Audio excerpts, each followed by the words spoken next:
Yeah, that tiny little section, top of the refrigerator, a few inches long. This is what there is.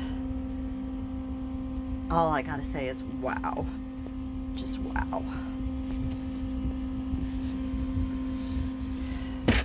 I've done this time and time again. Go into somebody's place, do domestic chores, no charge. Yeah, they say, oh, you're living at my place for free. But then you end up becoming like this chore slave.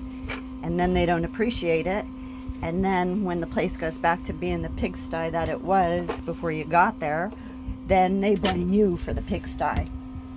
But the beauty of it is that I've got the reputation for being the opposite kind of crazy. I'm the cleaner, I'm the OCD, top to bottom, left to right, front to back, organized. Stuff doesn't go to waste. Resources are utilized very well.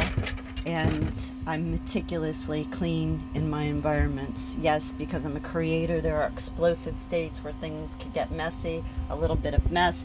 But everybody who creates understands that explosive process of creation, and then when it finishes up and tidies up, we get our workspace back to clean, organized, and ready for the next project. If you're not 5 minutes early, you're late.